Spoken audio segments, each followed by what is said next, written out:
Hey guys, and welcome back to Average Guy DIY. Today we are building a Heartland shed. This is a small shed, only 12 by 8 feet long. With this shed, you buy it as a kit, so you really can't be too creative in the construction. You have to follow the directions that are provided. The very first thing I did was move everything off of the concrete slab just to make room for working and building these walls. We thought at first we could divide and conquer, but with the instructions that are provided, we decided just to go page by page because it's really interesting. A lot of the small stuff that you did in one page would add up to do something else in the next page. Here you can see I'm building the first wall, and it comes in two separate sections. Now it's safe to say that building this kit is a lot cheaper than building the structure from scratch. I believe the kit itself was only $1,200. Here I'm just building the second wall, and this package did come with all the screws and fasteners that you would need. It's a lot of reading and tedious work. You can see that this wall is not the same as the first wall. It is built in two sections, but it's only got one support instead of two. I was definitely surprised of how many nails we're going to use, but this first section with these two walls were all fastened together with screws. Just a heads up, in the next couple videos we are going to fast forward quite quick because my camera ran out of battery. So here we got both walls built, and what we did is we set them up in place to where they're going to be so that when we grab them and place them, it will be a lot quicker and easier. The back wall was nice and simple, just standard framing.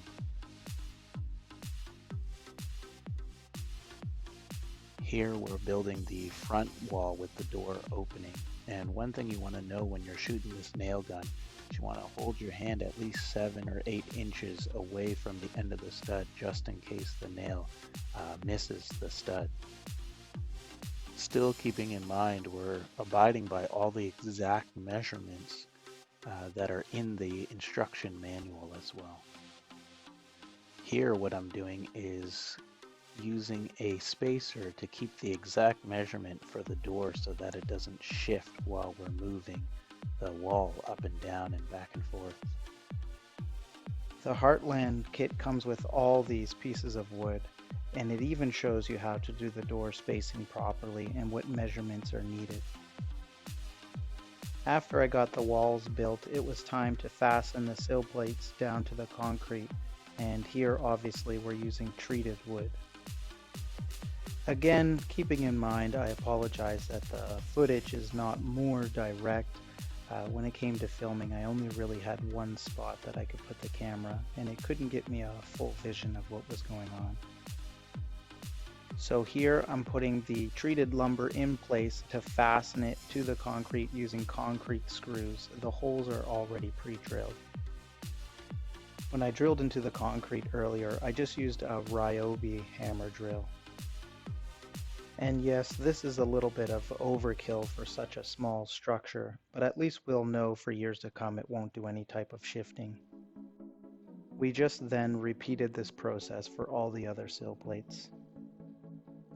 We even continued to put a sealant at the bottom of the sill plate just to protect the bottom of the sills from condensation. I think in most provinces this step is actually needed, and it was listed in the book for us to do. We stood up the left wall and the right wall and plumbed them and tacked them in place so that when we put up the back wall and the front wall, the structure will be square. One thing to keep in mind is no two pieces of wood are the same, so you're never ever going to get it exactly perfect, but you do want to strive to get it as close as you possibly can.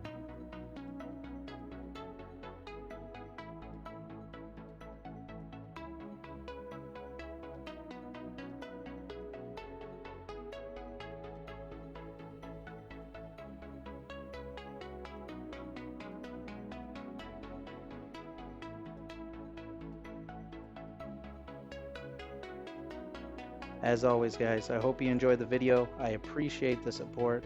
If you haven't already, hit that subscribe button and click on the bell and stay tuned for my next videos. Thanks so much for watching. Cheers.